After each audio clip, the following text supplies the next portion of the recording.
Bonjour à tous, c'est un plaisir de vous retrouver, un plaisir de retrouver certains des visages que je connais déjà et d'autres pas encore. Je suis là depuis mercredi, j'ai eu le plaisir de croiser l'un ou l'autre d'entre vous. Et puis c'est aussi un plaisir pour moi de vous rejoindre dans votre série sur l'Exode. Avant de commencer, j'aimerais vous transmettre les chaleureuses salutations de l'église Action Biblique d'Étupe, près de Montbéliard, que j'ai le plaisir de servir depuis quelques années maintenant. On arrive dans le livre de l'Exode à un moment de crise. Et dans le texte que l'on va voir ce matin, le peuple est en état de choc. Et le texte nous dit même que le peuple vient d'entendre une nouvelle de malheur. Quelle est cette nouvelle de malheur? Quelle est cette nouvelle qui met le peuple dans un tel état? Eh bien, le peuple vient d'apprendre de la bouche de Moïse que Dieu ne montera pas au milieu de lui, que Dieu ne viendra pas habiter au milieu de son peuple. Et un tout petit peu plus loin, plus haut, on se trouve donc au chapitre 33, si vous avez une Bible, où vous en trouvez devant vous, vous pouvez l'ouvrir à la page 64.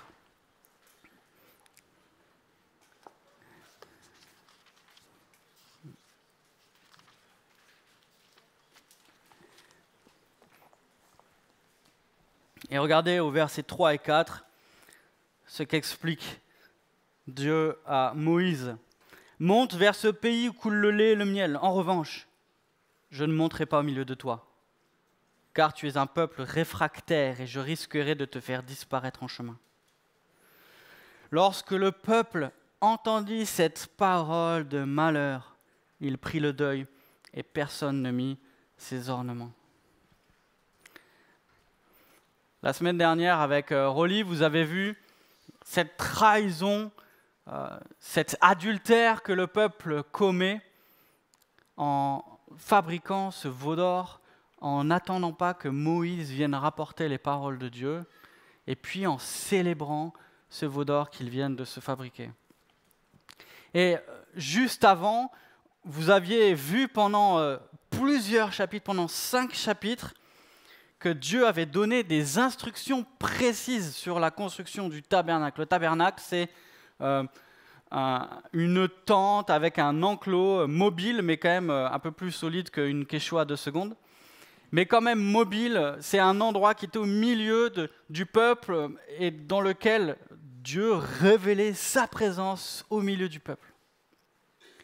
Et Dieu avait donné des instructions précises pour venir habiter au milieu de son peuple. Et c'est une tragédie parce que venir habiter au milieu de son peuple, c'était précisément pour cela que Dieu avait sauvé les Israélites de l'esclavage d'Égypte. Je relis ce qu'on lit en Exode 29. « J'habiterai au milieu des enfants d'Israël et je serai leur Dieu. Ils connaîtront que je suis l'Éternel leur Dieu qui les ai fait sortir du pays d'Égypte pour habiter au milieu d'eux. Je suis l'Éternel leur Dieu. » En sortant, Dieu avait dit « Je vous délivre pour venir habiter au milieu de vous. » Et là, Dieu leur dit, après ce terrible incident, cette terrible trahison, « Je ne viendrai pas habiter au milieu de vous. » Et là, on peut imaginer ce que le peuple se demande. Est-ce que c'est la fin du peuple? Est-ce que c'est la fin de l'histoire?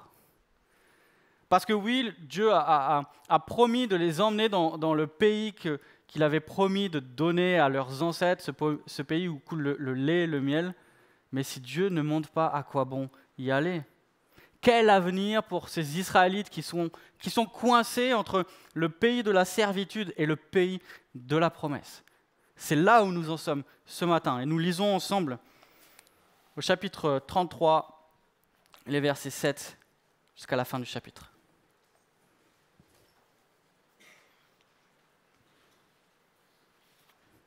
Moïse prit la tente et la dressa à l'extérieur du camp, à une certaine distance.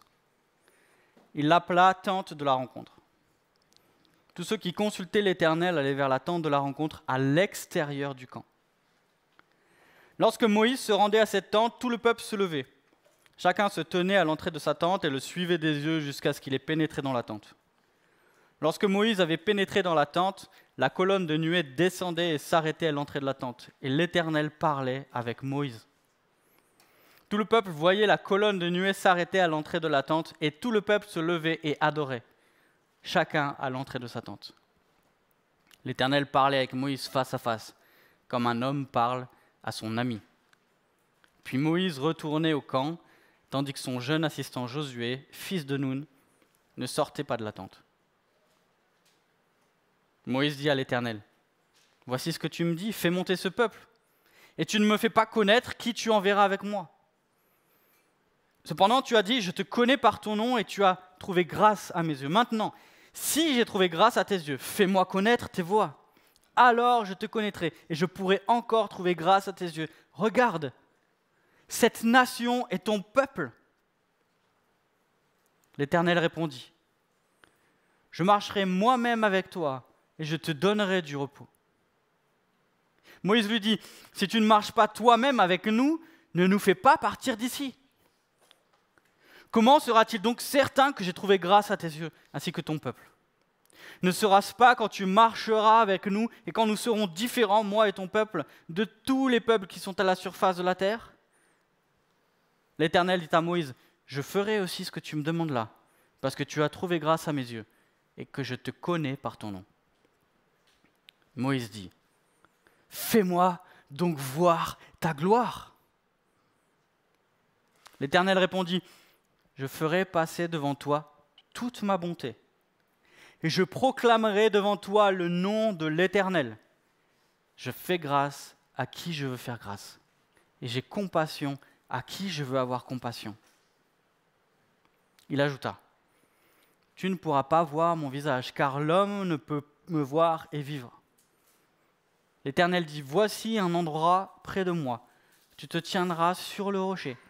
Quand ma gloire passera, je te mettrai dans un creux du rocher. Je te couvrirai de ma main jusqu'à ce que je sois passé. Lorsque j'écarterai ma main, tu me verras par derrière, mais mon visage ne pourra pas être vu. » Ce texte aborde deux questions liées à deux thèmes en lien avec la situation du peuple. Et ce que j'aimerais faire, c'est regarder un petit peu ce qui se passe dans le texte et puis essayer de comprendre et de mesurer les enjeux de ce que le texte nous dit pour la situation du peuple. Mais dans un deuxième temps, j'aimerais aussi que l'on reprenne ces questions pour nous et nous demander, mais quelle est la résonance pour nous aujourd'hui de ce texte? Quelles sont les implications de ce que Dieu nous y révèle? Ces deux thèmes et ces deux questions, ce sont la présence de Dieu et la grâce de Dieu. Après cette trahison, après cet affront horrible que le peuple fait à Dieu, deux questions se posent. La première, comment le Dieu saint peut venir habiter au milieu d'un peuple pécheur?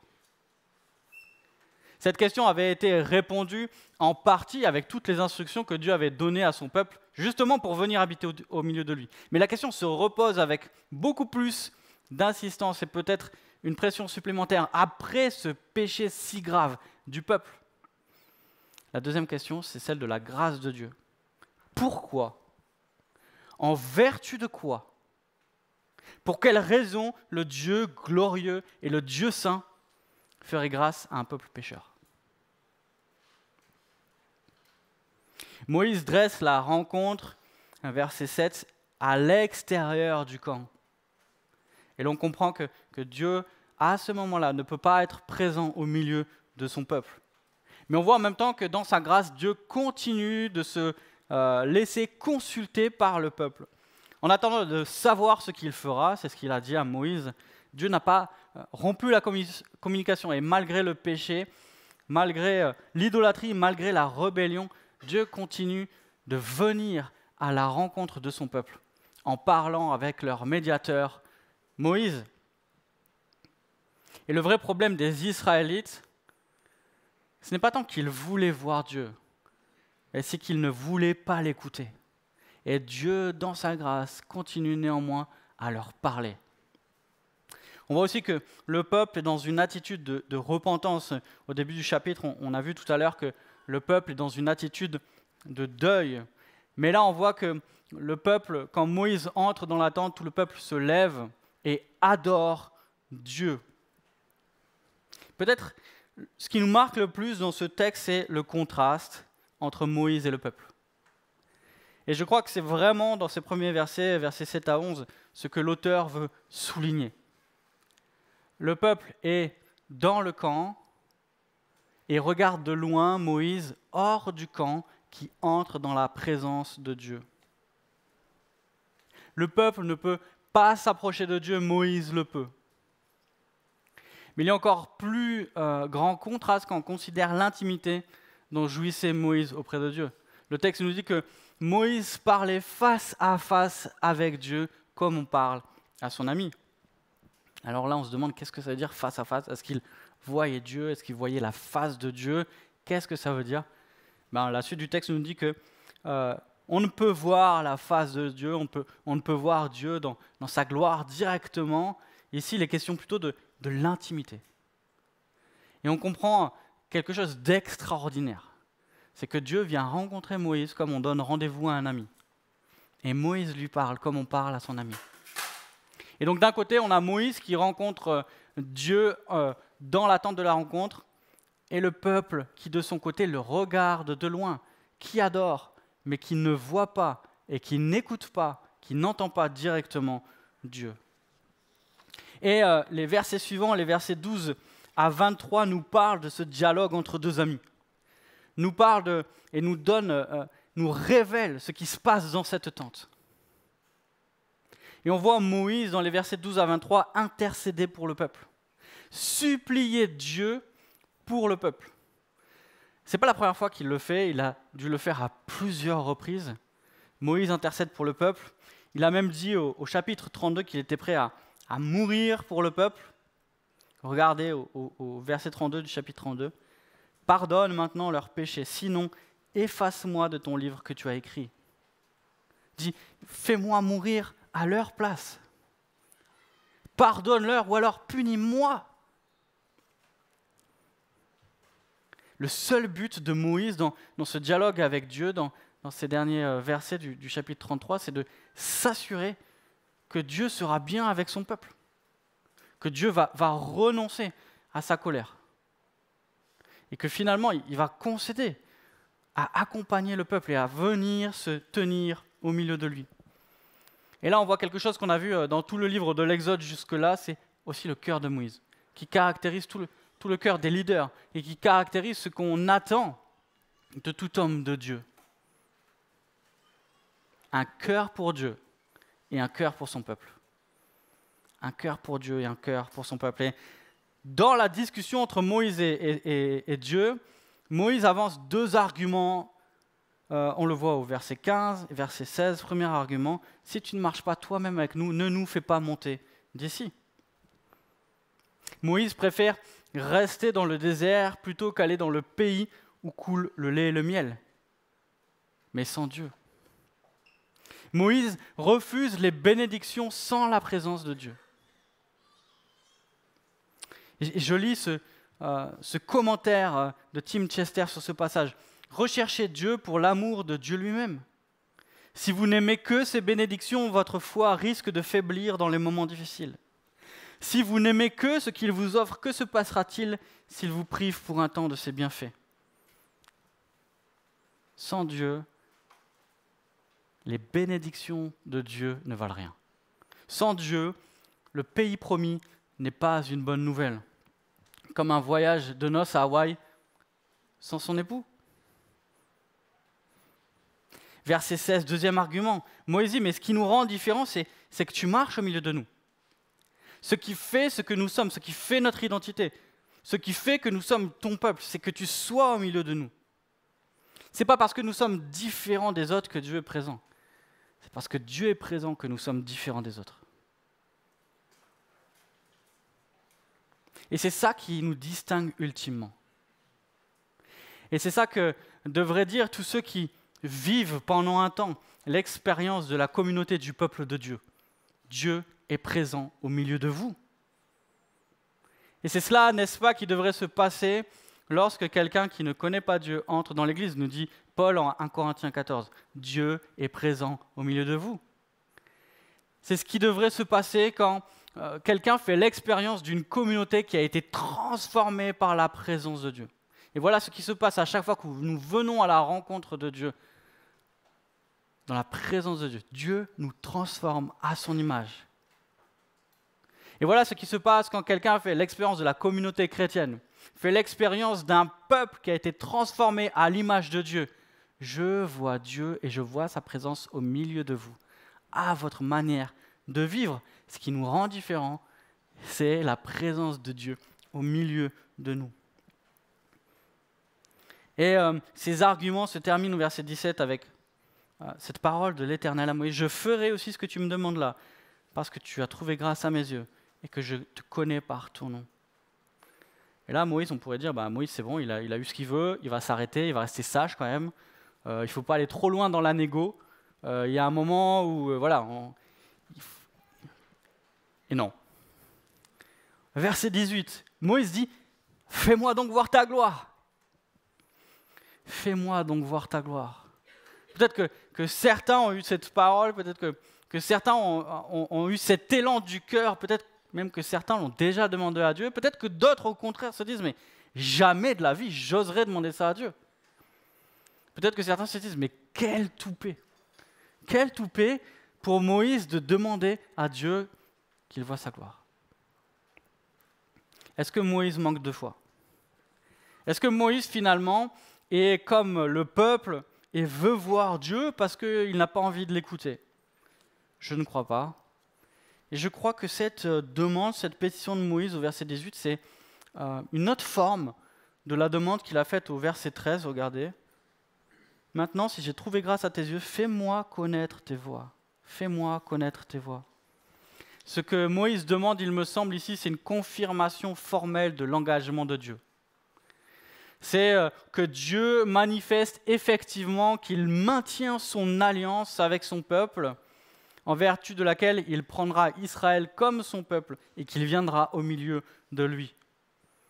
Je crois que Moïse est en train de demander une confirmation formelle, un acte qui réengage la parole de Dieu et qui la manifeste. Mais Dieu prévient, tu ne pourras pas me voir directement, sinon je te consumerai. Et là, on a une vérité que l'on voit encore et encore dans l'Ancien Testament, et peut-être que l'on a oublié, nous, quand nous considérons Dieu, peut-être parfois avec trop de légèreté. Croire que l'on peut s'approcher de Dieu alors que l'on est pécheur sans que lui nous en donne les moyens. Croire que l'on peut s'approcher de Dieu alors que l'on est pécheur sans la grâce de Dieu qui nous permet de s'approcher de lui, c'est comme s'imaginer que l'on peut s'approcher du soleil sans danger. La gloire de Dieu nous terrasserait au premier de ses rayons. Dieu est saint, il est un feu dévorant, et plus tôt dans le livre, nous lisons quand le peuple est rassemblé autour de la montagne et quand Dieu est en train de parler à son peuple, nous lisons la gloire de l'Éternel avait l'apparence d'un feu dévorant au sommet de la montagne aux yeux des Israélites. Moïse voulait voir Dieu, mais Dieu va lui parler. Moïse voulait voir la gloire de Dieu, mais Dieu va proclamer sa grâce. Moïse voulait voir Dieu et Dieu lui dit « Je vais te révéler mon nom, je vais te révéler mon caractère. » Et voilà ce qu'il dit de lui. « Je fais grâce à qui je veux faire grâce et j'ai compassion de qui je veux avoir compassion. » Et là, on a une clé. On a une clé pour comprendre à la fois qui est Dieu et pour comprendre le message de la Bible. On a une clé pour comprendre que le message de la Bible, le cœur de la Bible, l'évangile, est intimement lié à la personne de Dieu. Et nous voulons comprendre l'évangile à la lumière de cette déclaration de Dieu. La grâce de Dieu est l'expression de sa personne. La croix, le salut, la délivrance que Dieu opère en Christ nous permet de comprendre qui est Dieu. Sans la croix, on ne peut pas vraiment comprendre qui est Dieu. Et sans comprendre qui est vraiment Dieu, on ne peut pas vraiment comprendre la croix. Deuxième chose, on comprend aussi que la grâce dépend de la liberté souveraine de Dieu. C'est un peu troublant quand on lit « Je fais grâce à qui je veux faire grâce et j'ai compassion de qui je veux avoir compassion ». Qu'est-ce que ça veut dire? Qu'est-ce que ça veut dire? Ça veut dire que Dieu fait ce qu'il veut. Dieu fait ce qu'il veut. Dieu fait grâce à qui il veut faire grâce. Et il n'y a rien, absolument rien, ni personne qui le contraint. Il n'y a rien en dehors de lui-même, rien en dehors de son caractère qui explique que Dieu fait grâce. Et ça, mes amis, c'est peut-être troublant, mais je vous propose de considérer que c'est plutôt une bonne nouvelle. Et c'est ça qui fait la bonne nouvelle de l'Évangile. C'est ça qui fait la bonne nouvelle de la grâce de Dieu en Jésus-Christ. Qu'en dehors de Dieu, rien ne motive la grâce de Dieu. Parce que si la grâce dépendait d'autre chose que de Dieu lui-même, nous devrions la mériter. Mais Dieu fait grâce parce qu'il fait grâce. Pas parce que nous sommes bons, pas parce que nous sommes gentils, pas parce que nous sommes assidus à l'Église, pas parce que nous lui obéissons. Dieu fait grâce parce qu'il fait grâce. Au final, on ne sait pas trop ce que Moïse a vu. C'est un peu énigmatique, n'est-ce pas? On a du mal à s'imaginer ce qui s'est passé. Il a vu quelque chose. Et là encore, Dieu, dans sa grâce, répond à la demande de Moïse et lui fait voir quelque chose et manifeste sa présence. Mais si quelque chose, s'il le voit de dos, il l'entend clairement. Je fais grâce à qui je veux faire grâce et j'ai compassion de qui je veux avoir compassion. Et c'est en vertu de cette grâce, c'est en vertu de son nom, c'est en vertu de qui est Dieu que Dieu va faire grâce et va renouveler son alliance avec le peuple. Ça, c'est au chapitre 34. Parce que Dieu est fidèle à ses promesses et parce qu'aucun péché ne peut épuiser sa grâce. Voilà ce qui se passe dans le chapitre 33. Voilà ce qui se passe à ce moment. Voilà ce qui se passe dans le dialogue entre Moïse et Dieu. Maintenant, quelle réalité pour nous? Quelles implications pour nous aujourd'hui? J'aimerais vous proposer qu'il y a une réalité au cœur de ce texte, une réalité glorieuse que nous vivons, nous aujourd'hui, au moyen de la foi. Cette réalité, c'est que en Christ, nous goûtons à la présence et à la grâce de Dieu. En Christ, nous goûtons à la présence et à la grâce de Dieu. En Christ, Dieu est venu habiter au milieu de son peuple. Quand nous arrivons au Nouveau Testament, quand nous ouvrons l'évangile de Jean, nous lisons cette déclaration magnifique de Jean, et la parole a été faite chair, elle a habité parmi nous. Le verbe ici, c'est elle a planté sa tente, elle a tabernaclé parmi nous. Qu'est-ce que veut faire Jean quand il dit ça? Il veut dire que en Christ, Dieu est venu habiter au milieu de son peuple, pleine de grâce et de vérité. Et nous avons contemplé sa gloire, une gloire comme la gloire du Fils unique venu du Père. Voilà les deux réalités qu'il se réalise en Christ. Dieu vient habiter au milieu de son peuple et nous goûtons à sa présence et son peuple voit sa gloire. Et voilà le message merveilleux de l'Évangile que Dieu a quitté la présence de Dieu pour que nous puissions goûter et vivre cette présence de Dieu. Cette réalité que Dieu, dans sa gloire, vient habiter au milieu de son peuple. Et cette réalité, nous devons nous la rappeler parce que c'est ce qui fonde aussi le témoignage et la saveur de l'Église. La réalité par laquelle Dieu manifeste sa sagesse infinie, sa puissance infinie, c'est que par l'Église, au milieu de son peuple, Dieu manifeste la gloire de sa grâce. C'est Paul en Éphésiens qui nous dit que par l'Église, Dieu manifeste l'infinie richesse de sa grâce. Lorsque l'Église est rassemblée, nous goûtons à la présence de Dieu au milieu de son peuple. Et j'emploie goûter à bon escient. À chaque fois que les auteurs de l'Ancien Testament, mais aussi qui sont repris dans le Nouveau Testament, et notamment c'est ce que dit Pierre, chaque fois que les auteurs de l'Ancien Testament parlent de faire l'expérience de la présence de Dieu, ils en parlent avec des verbes qui font appel au sens. Voir, goûter, sentir. Ce n'est pas une expérience intellectuelle que nous faisons quand nous parlons de la présence de Dieu, c'est une expérience que nous vivons. Et nous la vivons comment? Nous la vivons les uns avec les autres.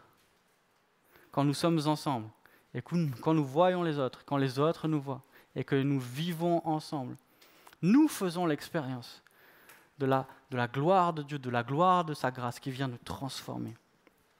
Quand quelqu'un entre dans l'église, et quand je dis entre dans l'église, c'est pas forcément vous avez compris, qu'il passe les portes de l'église le dimanche matin, mais c'est qu'il puisse justement voir et goûter à cette communion et à cette vie de ce peuple de Dieu transformé. Eh bien, il goûte à la compassion de Dieu, il goûte à cette grâce, il goûte à ces échos d'Éden, où l'homme vivait dans la présence pleine de Dieu. Et il a un avant-goût, il a une bande-annonce de cette présence de Dieu dans sa gloire que nous vivrons dans la nouvelle création. Et Jésus est ce médiateur en vertu duquel nous pouvons nous approcher de Dieu. Quand nous lisons dans le Nouveau Testament que Jésus est le Fils bien-aimé en qui le Père a mis toute son affection, nous entendons les échos de ce que déclare Dieu à propos de Moïse, qui connaît Moïse par son nom et qui a trouvé sa faveur. Et nous ne sommes plus ce peuple qui nous tenons à distance de Dieu. Nous sommes ce peuple qui est invité à venir voir et parler à Dieu face à face directement, parce que le Fils, le médiateur, nous a ouvert l'accès. Et ne minimisons pas la réalité glorieuse, la beauté de ce que nous vivons à chaque fois que nous ouvrons la parole de Dieu, à chaque fois que nous parlons à Dieu, à chaque fois que nous lisons la Bible et que nous prions. Et j'aime bien cette citation d'un prédicateur qui dit « Tu veux entendre Dieu te parler? Lis la Bible à haute voix. » Et c'est ça qui se passe, mes amis, quand nous lisons la Bible. Dieu nous parle. Et c'est ça qui se passe quand nous prions à Dieu. Nous parlons à Dieu directement. Nous parlons à Dieu, le Dieu de l'univers qui a tout créé.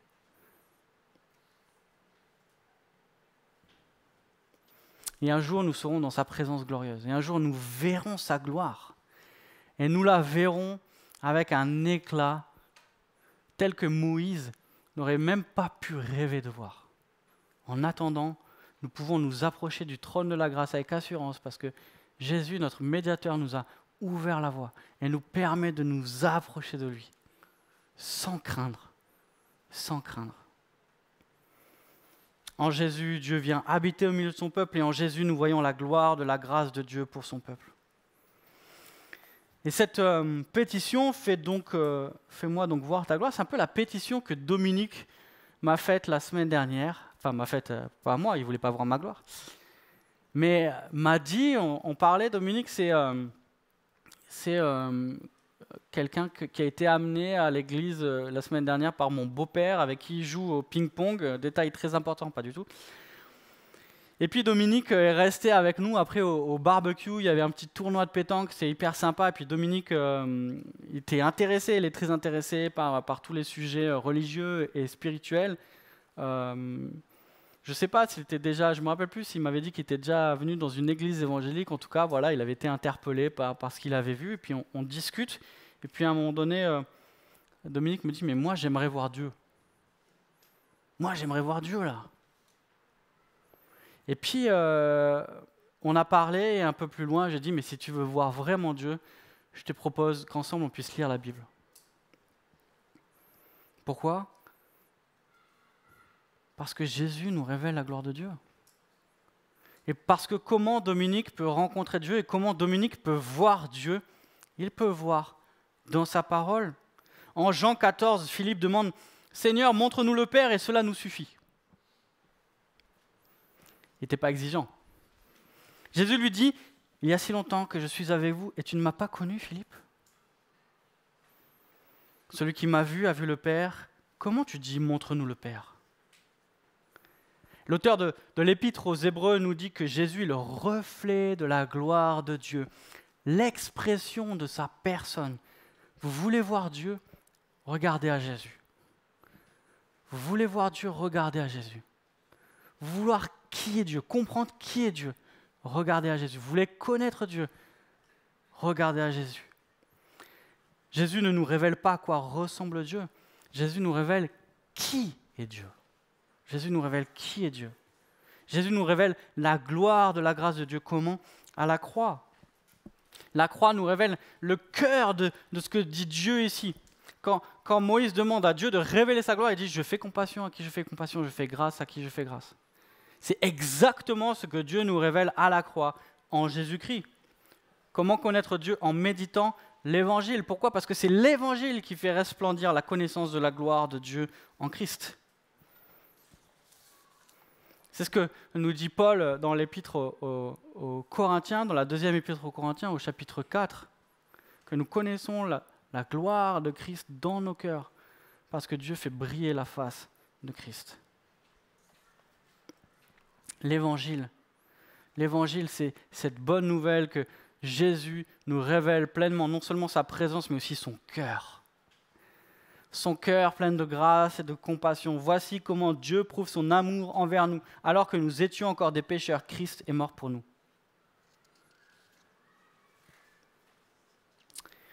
Et l'implication merveilleuse de cette vérité, je fais grâce à qui je veux faire grâce et j'ai compassion de qui je veux avoir compassion. Ça signifie que personne n'est jamais allé trop loin. Personne n'est tombé trop bas. Personne n'est devenu trop mauvais. Personne ne s'est éloigné depuis trop longtemps pour que Dieu ne puisse lui faire grâce. Pourquoi ? Parce que la grâce de Dieu ne dépend pas ni de ce que nous sommes, ni de ce que nous avons fait, ni de ce que nous n'avons pas fait, mais seulement de la personne de Dieu et de sa volonté. Et voilà la seule chose qui pouvait donner au peuple de l'assurance après avoir péché. Comment, alors que nous sommes au pied de la montagne, comment, alors que nous avons entendu la parole de Dieu nous être adressée, comment, alors que nous avons vécu la délivrance de Dieu, que nous avons vu ces miracles, que nous l'avons trahi à ce point, comment nous pouvons encore espérer que Dieu nous fasse grâce ? Parce que Dieu fait grâce à qui il fait grâce, et qu'il a compassion de qui il a compassion. Pas en vertu de nos larmes, pas en vertu de ce qu'on va faire pour se rattraper, pas en vertu de ce qu'on aurait fait dans le passé. Écoute, j'ai pas trop péché pendant plusieurs mois, là c'est vrai que je viens de faire ça, mais regarde à ce que j'ai fait pendant plusieurs mois, alors fais-moi grâce. Ça ne marche pas comme ça. Et peut-être certains parmi vous vous intéressez à Dieu depuis quelque temps, peut-être que vous avez un passé qui est lourd, peut-être que vous ne vous sentez pas digne de vous approcher de Dieu. Et j'ai une mauvaise nouvelle, vous avez raison. Vous avez raison en fait. Mais en fait, personne n'est digne de s'approcher de Dieu. Personne ne mérite d'être accepté par le Dieu saint, le Dieu de gloire, alors qu'il est pécheur. Mais bonne nouvelle, Dieu fait grâce. Dieu fait grâce. Et bonne nouvelle, aucun de vous et aucun de ceux et celles qui sont à côté de vous, si vous pensez ça, n'est meilleur que vous. Personne ici ne peut se dire « Dieu m'a accepté quand je me suis approché de lui parce que j'étais pas si mal ». Dieu fait grâce à qui il fait grâce, pas en vertu de notre mérite, mais parce qu'il le veut. Quelle bonne nouvelle aussi pour ceux d'entre nous qui ont un proche qui ne connaît pas Dieu. Mes amis, il y a une réalité terrible, c'est que le péché est dynamique. Une vie dans le péché, ce n'est pas une vie stable, c'est une vie à s'endurcir. À Éthiopie, il y a un frère plus âgé qui a prié toute sa vie pour son frère. Et qui témoignaient régulièrement dans leur jeunesse. Et puis son frère, au bout d'un moment, lui a dit « Écoute, ça va, j'ai compris, tu me saoules, tu te tais. » Je vous résume. Hein. Et cet homme a continué à prier pour son frère, encore et encore, fidèlement. Quelle espérance, quel espoir. Quel espoir pour que son frère se tourne vers Jésus après une vie d'endurcissement. Quel espoir pour ceux que nous connaissons et que nous aimons. Quel espoir pour eux qu'ils se tournent vers Jésus alors qu'ils n'en montrent aucun intérêt. Alors que peut-être ils sont rebelles, violents, virulents à chaque fois que nous leur parlons de l'évangile et de Dieu. Quel espoir pour eux. Voici l'espoir, Dieu. Voici l'espoir, Dieu fait grâce à qui il fait grâce. Il a compassion de qui il a compassion. N'importe qui, n'importe quand, n'importe où. Ne nous lassons pas de prier et d'invoquer la grâce de Dieu. Le frère de cet homme s'est converti après 70 ans. Après des décennies à prier. Seigneur, fais grâce. Seigneur, fais grâce. Seigneur, fais grâce. Aie compassion de lui. Sauve-le, s'il te plaît. Cet homme s'est converti. Et nous le voyons, il n'habite pas dans la région. À chaque fois qu'il passe dans la région, on a de la joie à le voir. De voir les effets de la grâce de Dieu qui a transformé un cœur endurci pendant des années d'errance et de rébellion et de résistance à la parole de Dieu, qu'il a transformé, qu'il a donné un cœur nouveau. Et qui est le témoignage vivant comme les chacun d'entre nous qui avons trouvé la grâce de Dieu, qui vient nous chercher et qui nous transforme alors que nous méritons sa colère. Peut-être que vous êtes dans une situation différente et peut-être que ce matin vous venez, peut-être que vous avez eu du mal à chanter ce qu'on a chanté, peut-être que vous avez eu du mal et peut-être que vous n'avez pas pris la scène, peut-être que vous vous sentez sale par votre manière de vivre, peut-être par des choses que vous faites depuis des mois.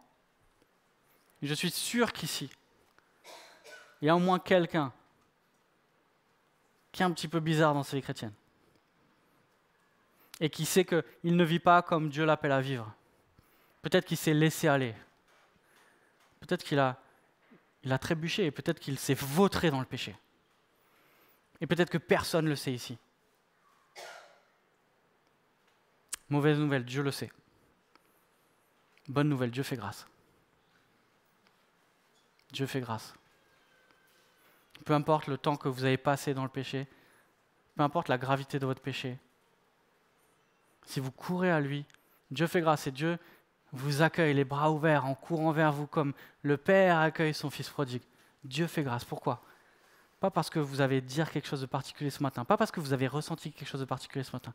Dieu fait grâce parce qu'il fait grâce. Et Dieu ne se lasse pas de faire grâce. Peut-être que vous n'arrivez pas à vous débarrasser de ce péché qui vous colle à la peau. Et peut-être que, comme moi, beaucoup de fois, vous vous demandez, est-ce que Dieu peut bien encore me pardonner ? Est-ce que Dieu aura encore cette patience de m'accepter alors que j'avais dit que j'arrêtais de faire ça et je l'ai encore fait.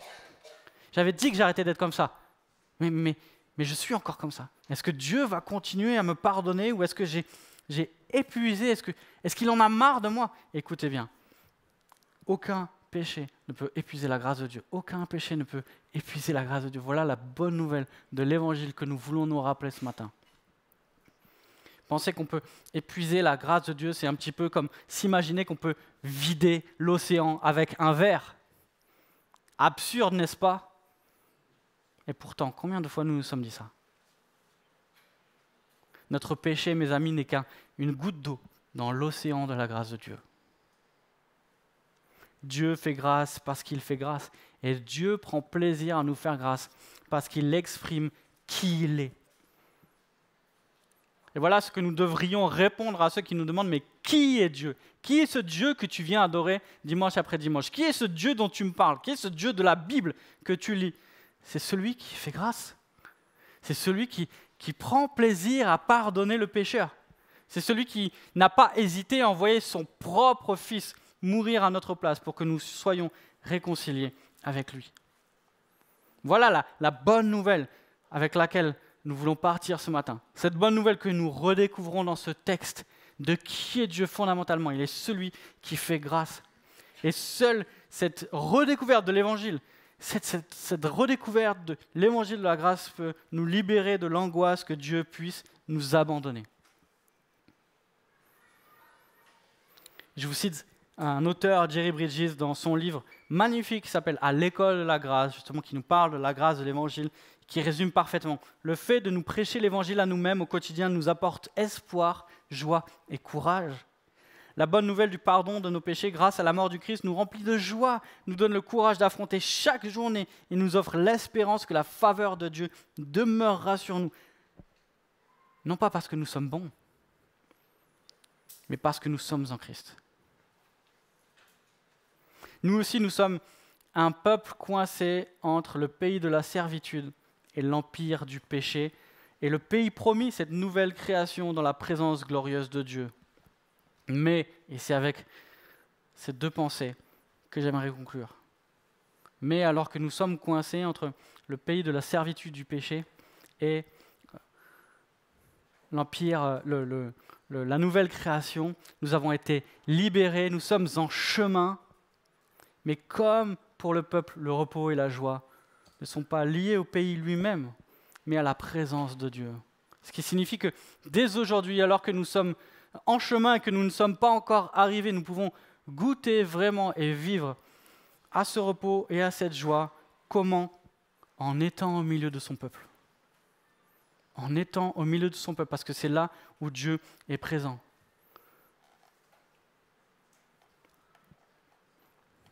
Seuls devant Dieu, nous pouvons aussi goûter au repos et à la joie de sa présence, parce que Dieu nous a promis, lorsque il nous arrache du royaume des ténèbres pour nous amener dans son royaume de lumière, de faire habiter son esprit en nous. Et en chemin, Dieu se plaît à manifester la gloire de sa grâce par l'Évangile, chaque jour de notre vie. Chaque jour, nous avons besoin de la grâce, et chaque jour, Dieu déverse abondamment sa grâce dans nos vies. Non pas parce que nous faisons ce qu'il faut, non pas parce qu'aujourd'hui, j'ai bien lu mes 4 chapitres, et j'ai bien prié, et j'ai bien checké toute ma to-do list de tout ce que j'avais à faire. C'est pas pour ça que Dieu nous fait grâce. Dieu nous fait grâce parce qu'il fait grâce. Dieu nous fait grâce parce qu'il est celui qui fait grâce. Dieu nous fait grâce non pas parce que nous faisons ce qu'il faut, mais parce que Christ a tout accompli.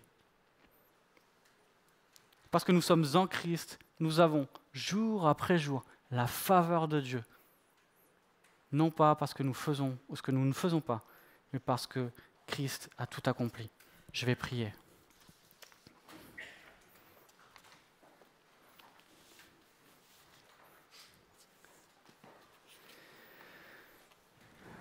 Père Céleste, Dieu de gloire, quelle nouvelle glorieuse. Que tu te tiens au milieu de nous et que tu viens habiter au milieu de nous. Que tu es présent et que ta gloire nous transforme petit à petit à ton image. Et que chacun, nous pouvons faire l'expérience de ta présence en étant ensemble. Et quelle nouvelle glorieuse que nous pouvons voir ta gloire parce que tu la révèles en Christ, que tu la révèles dans la grâce que tu nous fais par l'Évangile. Et je te prie, Seigneur, tout particulièrement, de faire grâce à ceux qui ne te connaissent pas ce matin et qui sont là. Je te prie de révéler la gloire de ta grâce et de faire briller la face de Christ dans leur cœur. Et nous te bénissons, Seigneur, parce que ta grâce ne repose pas sur qui nous sommes, mais sur qui tu es. Pas sur ce que nous faisons, mais sur ce que Christ a accompli parfaitement. Son œuvre est définitive, son œuvre est complète. Nous ne pouvons rien y ajouter. Nous ne pourrions rien y ajouter. Et Seigneur, tu nous regardes comme un père regarde ses enfants, et tu nous aimes parce que ton Fils a trouvé faveur à tes yeux. Et qu'en lui, tu nous regardes comme tu le regardes. Loué sois-tu pour la grandeur et l'immensité de ta grâce. Loué sois-tu pour la grandeur de ta gloire. Amen. Dans l'éternité et pour l'éternité. Amen.